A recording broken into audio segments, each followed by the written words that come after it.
दोस्तों, हर प्राणी के भीतर कुछ अच्छाइयाँ होती हैं तो कुछ बुराइयाँ। दशानन रावण के साथ भी ऐसा ही था। रावण का सबसे बड़ा दुर्गुण था उसका अहंकार, जिसने उसका सर्वनाश कर दिया। लेकिन ये भी सच है कि रावण में अनेक खूबियां भी थीं जो उसे महान बनाती हैं। महर्षि वाल्मीकि के द्वारा लिखित रामायण में भी ये वर्णन आता है कि एक बार जब हनुमान प्रभु श्री राम की आज्ञा से माता सीता की खोज में लंका आए थे तो वो खुद रावण की खूबियों को देख आकर्षित हो गए थे। दशानन रावण एक महापंडित था तथा उसके तप में जो कठोरता थी वो शायद ही उस काल के किसी ऋषि मुनि में हो। रावण बहुत ही विद्वान, चारों वेदों का ज्ञाता तथा सभी विद्याओं में पारंगत था। उसके जैसा तीक्ष्ण बुद्धि वाला प्राणी आज तक इस पृथ्वी में नहीं हुआ। इंसान के मस्तिष्क में ज्ञान व बुद्धि का भंडार होता है जिसके बल पर वो जो चाहे वो पा सकता है, परंतु रावण के तो 10 सिर थे। रावण के इस अद्भुत ज्ञान को देख भगवान शिव ने उन्हें अपने घर वास्तु शांति के लिए आचार्य पंडित के रूप में निमंत्रण दिया था। रावण की माँ का नाम कैकशी व पिता का नाम ऋषि विशर्वा था। रावण की माता एक दैत्य कन्या थी।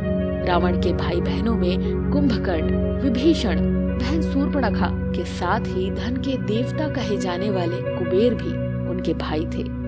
रावण ने अपने कठोर तपस्या के बल पर भगवान शिव को प्रसन्न किया और वरदान मांगा, परंतु शिव जानते थे कि रावण उनके वरदान का गलत उपयोग करेगा। शिव को रावण के कठोर तपस्या के कारण उसे वरदान देना पड़ा, परंतु उस वरदान से धरती की रक्षा के लिए भगवान विष्णु को उनके 7वें अवतार भगवान श्री राम के रूप में पृथ्वी में आना पड़ा। रामायण के अनुसार जब रावण ने श्री राम की पत्नी माता सीता का अपहरण किया तो राम ने हनुमान सहित लंका के राजा रावण पर आक्रमण कर उसका वध कर दिया।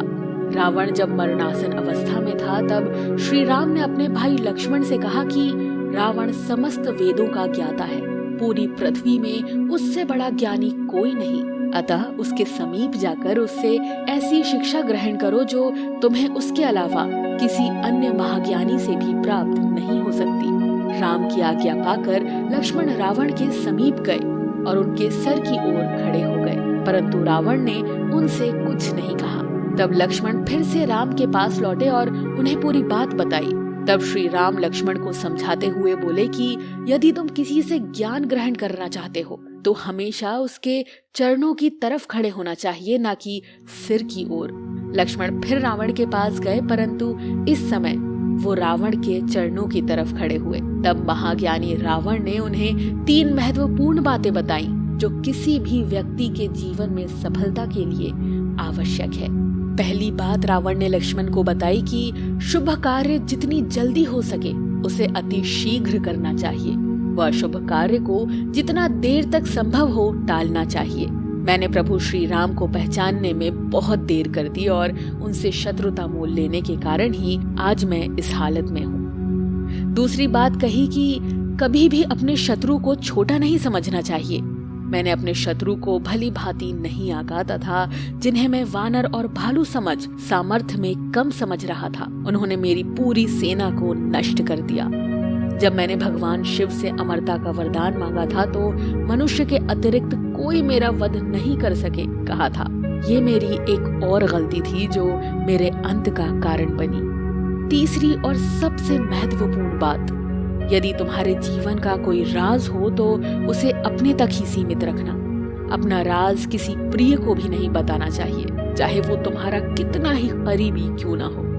ये भूलकर मैंने विभीषण को अपना राज बता दिया और जिंदगी की तीसरी सबसे बड़ी गलती कर बैठा।